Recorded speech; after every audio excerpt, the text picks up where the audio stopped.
बस्तीपुर गांव की सुबह जय श्री राम के उद्घोष और मंदिर की घंटियों की मधुर ध्वनि से शुरू होती थी। गांव के बीचों बीच बना हनुमान मंदिर श्रद्धालुओं का केंद्र था। मंदिर की सीढ़ियों पर बैठी 16 साल की ज्योति अपनी फूलों की टोकरी सजा रही थी। उसकी उंगलियां तेजी से गेंदे और चमेली के फूलों को मालाओं में पिरो रही थी। उसका चेहरा सादगी और मेहनत से चमकता था, पर उसकी गहरी भूरी आंखों में एक अनकही कहानी छिपी थी।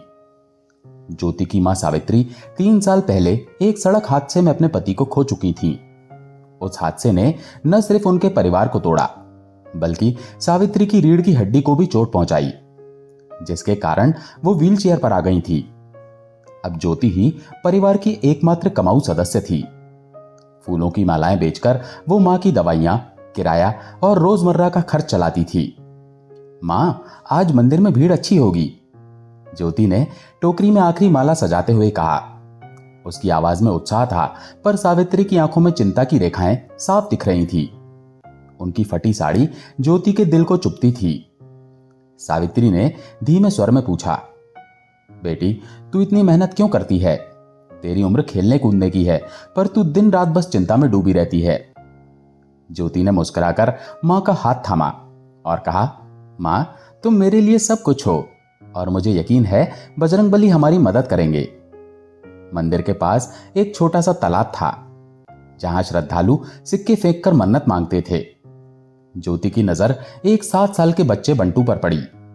वो उत्साह में सिक्का फेंकने की कोशिश कर रहा था। अचानक उसका पैर फिसला और वो तालाब में जा गिरा। अरे! ज्योति ने अपनी टोकरी जमीन पर फेंकी और तेजी से तालाब की ओर दौड़ी।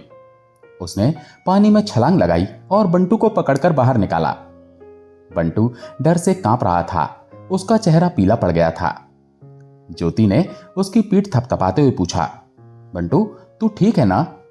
बंटू ने कांपती आवाज में कहा, हाँ दीदी, मैं ठीक हूं, मुझे लगा मैं डूब जाऊंगा। तभी बंटू के माता पिता राधा और अजय दौड़ते हुए आए। राधा ने बंटू को गले लगाया और आंसुओं के साथ ज्योति की ओर देखा। बेटी, तुमने हमारा बेटा बचा लिया, हम तुम्हारे इस उपकार को कभी नहीं भूलेंगे। कोई बात नहीं आंटी, ज्योति ने मुस्कुराते हुए कहा, मैंने वही किया जो कोई भी करता। अजय ने कहा, नहीं बेटी, तुमने इतनी हिम्मत दिखाई, हम तुमसे जल्दी मिलेंगे और कुछ न कुछ करेंगे तुम्हारे लिए। ज्योति ने मुस्कुराकर अपनी टोकरी उठाई और फिर से मालाएं सजाने लगी। उसे नहीं पता था कि यह छोटी सी घटना उसकी जिंदगी में एक बड़ा बदलाव लाने वाली थी। उसी दिन दोपहर को मंदिर की भीड़ थोड़ी कम हो चुकी थी। ज्योति अपनी टोकरी में बचे हुए फूल समेट रही थी। तभी एक पुरानी किताब उसकी टोकरी में गिर पड़ी। उसने देखा यह हनुमान चालीसा थी। किताब की जिल्द पुरानी थी, पर उसमें एक अजीब सी चमक थी, जैसे वो कोई खास चीज हो। ज्योति ने आसपास देखा तो एक बुजुर्ग बाबा पास खड़े मुस्कुरा रहे थे। उनकी सफेद दाढ़ी और शांत आंखें ज्योति को आकर्षित कर रही थी। बाबा ने गहरी आवाज में कहा, बेटी, यह किताब प्रभु श्री राम ने तुम तक पहुंचाई है। मैं रामदास हूं, मैं पूजा की किताबें बेचता हूं और आज तक मेरे हाथ से कोई किताब नहीं गिरी। इसका मतलब है कि बजरंगबली तुमसे कुछ कहना चाहते हैं। ज्योति ने उत्सुकता से पूछा, बाबा, यह हनुमान चालीसा क्या है? मैंने तो कभी पढ़ी नहीं। रामदास बाबा ने हंसते हुए कहा, बेटी, यह एक ऐसी प्रार्थना है जो 40 दिन तक नियम से करने पर सारे संकट दूर कर देती है। जैसे बजरंगबली ने लक्ष्मण जी को संजीवनी बूटी लाकर बचाया, वैसे ही वो तुम्हारी भी मदद करेंगे। ज्योति ने उदास होकर कहा, पर बाबा, मेरे पास तो इस किताब के लिए पैसे नहीं हैं। बाबा ने मुस्कुराते हुए कहा, पैसे की क्या जरूरत है? इसके बदले में मुझे कुछ फूल दे दे, मैं प्रभु श्री राम और बजरंगबली के चरणों में चढ़ा दूंगा। बस हर शाम मंदिर में बैठकर हनुमान चालीसा का पाठ करना। ज्योति ने किताब थाम ली। उसने गौर से बाबा को देखा, जो अब भी मुस्कुरा रहे थे। उसने पूछा, बाबा, आप इतने अच्छे क्यों हैं? रामदास बाबा ने जवाब दिया, बेटी, प्रभु की सेवा अच्छाई ही अच्छाई लाती है, बस प्रभु का नाम लेते रहो। उस शाम ज्योति मंदिर में बजरंगबली की मूर्ति के सामने बैठी। उसने किताब खोली और धीरे धीरे हनुमान चालीसा पढ़ना शुरू किया। उसकी आवाज कांप रही थी, पर हर शब्द के साथ उसे एक अजीब सी शांति मिल रही थी। मंदिर के पुजारी पंडित श्यामलाल पास से गुजर रहे थे। उन्होंने ज्योति को देखा और रुक गए और पूछा, बेटी तू ये क्या पढ़ रही है? ज्योति ने जवाब दिया, पंडित जी ये हनुमान चालीसा है, रामदास बाबा ने दी है। पंडित जी ने मुस्कुराते हुए कहा, अच्छा किया बेटी, बजरंग बली की कृपा से सब ठीक होगा। ज्योति ने पाठ पूरा किया और मूर्ति की ओर देखा। उसे लगा जैसे बजरंग बली की आंखें उसे आशीर्वाद दे रही हों। उसने मन ही मन संकल्प लिया कि वो हर शाम ये पाठ करेगी, चाहे कुछ भी हो जाए। अगली सुबह ज्योति घर से निकलने को तैयार थी। उसने मां को खाना खिलाया, दवाइयां दी और फूलों की टोकरी उठाई। तभी दरवाजे पर मकान मालिक सेठ रामलाल आधम का। उसका चेहरा गुस्से से लाल था और गुस्से से कांप रहा था। उसने कड़क आवाज में पूछा, ज्योति किराया कहां है? 3 महीने से टाल रही है, क्या मुझे बेवकूफ समझती है? ज्योति ने विनती की, सेठ जी बस कुछ दिन और दे दीजिए, फूलों की बिक्री अच्छी नहीं हो रही, मैं कोशिश कर रही हूं। सेठ रामलाल ने व्यंग के साथ कहा, कोशिश? तू हर बार यही कहती है, आज ही मकान खाली करो वरना कल तुम्हारी मां को सड़क पर फेंक दूंगा। ज्योति की आंखों में आंसू आ गए। उसने मां को देखा जो चुपचाप व्हील चेयर पर बैठी थी। सावित्री ने धीमे से कहा, बेटी रो मत, हम कुछ ना कुछ करेंगे। ज्योति ने दृढ़ता से कहा, मां मैं तुम्हें कभी अकेला नहीं छोड़ूंगी। उसने हिम्मत जुटाई और अपनी मां को लेकर गांव के बाहरी इलाके में एक झोपड़पट्टी में छोटा सा आशियाना बनाया। वहां का माहौल उनके पुराने घर जैसा नहीं था। टूटी फूटी दीवारें, छत से रिश्ता पानी और आसपास का शोर, सब कुछ उदास करने वाला था।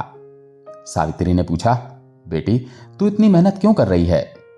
ज्योति ने जवाब दिया, मां क्योंकि तुम मेरे लिए सब कुछ हो और मुझे यकीन है बजरंगबली हमारी मदद करेंगे।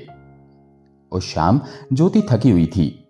दिन भर की भागदौड़ ने उसे थका दिया था, पर उसने अपना नियम नहीं तोड़ा। वो मंदिर गई, बजरंगबली की मूर्ति के सामने बैठी और हनुमान चालीसा का पाठ किया। उसने प्रार्थना की, प्रभु मेरी मां को ठीक कर दो, मुझे पढ़ने का मौका दो, बस इतना ही मांगती हूं। कुछ दिन बाद ज्योति मंदिर के बाहर फूल बेच रही थी। तालाब के पास फिर वही बच्चा बंटू दिखा। वो दौड़कर ज्योति से लिपट गया।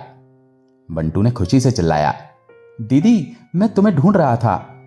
ज्योति ने हंसते हुए पूछा, अरे बंटू तू यहां क्या कर रहा है? बंटू के माता पिता राधा और अजय भी वहां आए। राधा ने कहा, ज्योति हमने तुम्हारी कहानी सुनी, तुम इतनी छोटी उम्र में इतना कुछ कर रही हो। बंटू ने कहा, हाँ दीदी तुमने मुझे बचाया था, अब मैं तुम्हारा दोस्त हूं। ज्योति ने मुस्कुराते हुए कहा, ठीक है बंटू, दोस्ती पक्की। राधा ने गंभीर होकर पूछा, ज्योति तुम स्कूल क्यों नहीं जाती? ज्योति ने उदास होकर कहा, आंटी मां की देखभाल और फूल बेचने में समय निकल जाता है, पढ़ने का बहुत मन है पर मां को अकेला नहीं छोड़ सकती। राधा ने अपने पति की ओर देखा, अजय हम ज्योति की मां की देखभाल का इंतजाम करेंगे और बेटी तुम स्कूल जाओ, बंटू के साथ पढ़ो। ज्योति की आंखों में आंसू छलक आए। सच में आंटी? हाँ बेटी, अजय ने कहा, और सावित्री जी का इलाज भी हम करवाएंगे। हमारे दोस्त का अस्पताल है शहर में, वहां अच्छे डॉक्टर हैं। ज्योति ने हाथ जोड़े और बजरंगबली को धन्यवाद दिया। उसने महसूस किया कि हनुमान चालीसा का पाठ उसकी जिंदगी बदल रहा था। उसने राधा से पूछा, आंटी मैं आपका यह एहसान कैसे चुका पाऊंगी? राधा ने हंसकर कहा, एहसान नहीं बेटी, ये तो परिवार का फर्ज है, तू बस पढ़ाई में मन लगाना। ज्योति अब स्कूल जाने लगी। बंटू के माता पिता ने सावित्री का इलाज शुरू करवाया। एक अच्छे डॉक्टर ने बताया कि सावित्री की रीढ़ की चोट का इलाज लंबा होगा, पर यह ठीक हो जाएंगी। ज्योति हर शाम मंदिर में हनुमान चालीसा का पाठ करती और अपनी मां के लिए प्रार्थना करती। एक दिन जब वो स्कूल से लौट रही थी, गांव के कुछ लड़के उसे तंग करने लगे। उनका नेता मंगल गांव का बदमाश लड़का था। मंगल ने हंसते हुए कहा, देखो फूल वाली स्कूल जा रही है। एक और लड़के ने चुटकी ली, हाँ और मां को व्हील चेयर पर छोड़कर। ज्योति ने गुस्से को दबाया और चुपचाप आगे बढ़ गई, पर उसका दिल दुखी था। घर पहुंचकर उसने मां से कहा, मां लोग मेरा मजाक उड़ाते हैं, कहते हैं मैं स्कूल के लायक नहीं हूं। सावित्री ने उसका हाथ पकड़ा, बेटी लोग हमेशा बातें करेंगे, तू बस अपने लक्ष्य पर ध्यान दे, बजरंगबली तेरे साथ हैं। उस रात ज्योति ने हनुमान चालीसा को और जोश से पढ़ा। उसने प्रभु से हिम्मत मांगी, अगले दिन जब मंगल और उसके दोस्त फिर तंग करने आए, ज्योति ने ठंडे दिमाग से कहा, मंगल, तुम लोग मेरा मजाक उड़ा सकते हो, पर मैं पढ़ूंगी और अपनी मां को ठीक करवाऊंगी। मेरे पास बजरंग बली का आशीर्वाद है। उसके आत्मविश्वास को देखकर मंगल चुप हो गया। उसने धीमे से कहा, सॉरी ज्योति, तू सचमुच बहादुर है। लेकिन गांव में कुछ लोग ज्योति के स्कूल जाने से खुश नहीं थे। गांव की पंचायत में कुछ बुजुर्गों ने आपत्ति जताई। एक बुजुर्ग राम प्रसाद ने कहा, यह ज्योति फूल बेचने वाली है, स्कूल जाकर क्या करेगी। दूसरे ने ताना मारा, हाँ, और उसकी मां तो अपाहिज है, पहले किराया चुकाए फिर स्कूल की बातें करे। पंडित श्यामलाल ने पंचायत में खड़े होकर कहा, राम प्रसाद जी, ज्योति मेहनती और भक्त लड़की है, उसे पढ़ने का हक है। बजरंग बली उसकी मदद कर रहे हैं, हमें उसका साथ देना चाहिए। पंचायत में बहस छिड़ गई, लेकिन पंडित जी के समर्थन से ज्योति को स्कूल जाने की अनुमति मिल गई। ज्योति की कहानी धीरे धीरे गांव में फैलने लगी। लोग उसे हनुमान भक्त ज्योति कहने लगे। मंदिर के पुजारी पंडित श्यामलाल ने एक दिन उसे बुलाया। उन्होंने कहा, ज्योति, तुमने इस मंदिर की शोभा बढ़ाई है। लोग तुम्हारी कहानी सुनकर प्रेरित हो रहे हैं। हम चाहते हैं कि तुम मंदिर में बच्चों को हनुमान चालीसा पढ़ाना शुरू करो। ज्योति ने कहा, पंडित जी, ये मेरा सौभाग्य होगा। उसकी आंखें खुशी से चमक रही थी। अगले हफ्ते से ज्योति ने मंदिर में बच्चों को हनुमान चालीसा पढ़ाना शुरू किया। बंटू उसका पहला शिष्य बना। दीदी, ये लाइन थोड़ी मुश्किल है, बंटू ने एक दिन कहा जब वो संकट मोचन पढ़ रहा था। ज्योति ने हंसकर कहा, बंटू, धीरे धीरे पढ़, बजरंग बली सब आसान कर देंगे। ज्योति ने बच्चों को न सिर्फ हनुमान चालीसा पढ़ाया, बल्कि उसकी कहानी भी सुनाई। एक बच्चे श्यामू ने पूछा, दीदी, क्या सचमुच बजरंग बली मदद करते हैं? ज्योति ने जवाब दिया, हाँ श्यामू, जब मैं मुश्किल में थी तब उनकी कृपा से मुझे रास्ता मिला। बस दिल से प्रार्थना करो और मेहनत करो। एक दिन बस्तीपुर में बड़ा मेला लगा। ज्योति ने वहां अपनी फूलों की दुकान सजाई। उसने हनुमान चालीसा की प्रतियां भी रखी। लोग इसकी दुकान पर रुक रुक कर उसकी कहानी सुनने लगे। एक बुजुर्ग दादाजी ने कहा, ज्योति, तुमने तो कमाल कर दिया, हम भी हनुमान चालीसा पढ़ेंगे। उसी मेले में बंटू के माता पिता ने ज्योति को एक सरप्राइज दिया। राधा ने कहा, ज्योति, हमने तुम्हारे लिए एक छोटी सी दुकान किराए पर ली है, अब तुम्हें झोपड़पट्टी में नहीं रहना पड़ेगा। ज्योति की आंखों में आंसू आ गए। आंटी, अंकल, मैं आपके इस एहसान को कभी नहीं भूलूंगी। उसी दिन ज्योति ने अपनी मां को नई दुकान दिखाई। सावित्री ने कहा, बेटी, ये सब तेरी मेहनत और बजरंग बली की कृपा का फल है। एक शाम जब ज्योति मंदिर के बाहर हनुमान चालीसा की प्रतियां बांट रही थी, उसकी नजर फिर रामदास बाबा पर पड़ी। वो दौड़कर उनके पास गई। उसने उत्साह से कहा, बाबा, आपकी दी हुई हनुमान चालीसा ने मेरी जिंदगी बदल दी। मां ठीक हो रही हैं, मैं स्कूल जा रही हूं और लोग मेरे फूल खरीद रहे हैं। बाबा ने मुस्कुराते हुए कहा, बेटी, प्रभु परीक्षा लेते हैं, पर जो नियम से डटकर उनका भजन करता है उसे सफलता जरूर मिलती है। तूने हिम्मत नहीं हारी, इसलिए बजरंग बली ने तेरी पुकार सुन ली। ज्योति ने कहा, बाबा, मैं अब दूसरों को भी हनुमान चालीसा बांट रही हूं। मैं चाहती हूं कि सबके दुख दूर हों। बाबा ने कहा, यह बहुत बड़ा काम है बेटी, जा प्रभु का नाम और फैला। समय बीतता गया। सावित्री का इलाज काम कर रहा था।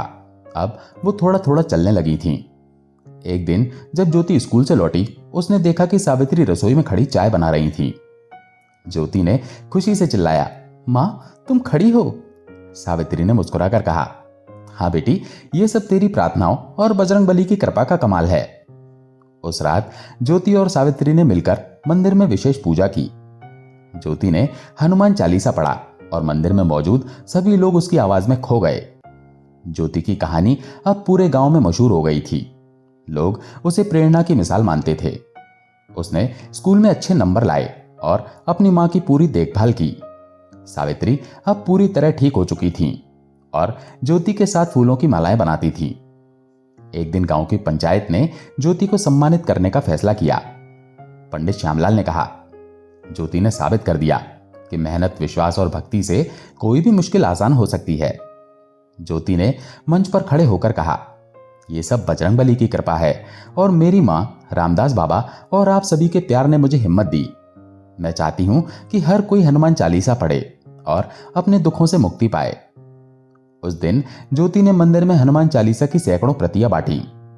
उसकी आवाज जब मंदिर में गूंजी तो हर कोई मंत्रमुग्ध हो गया।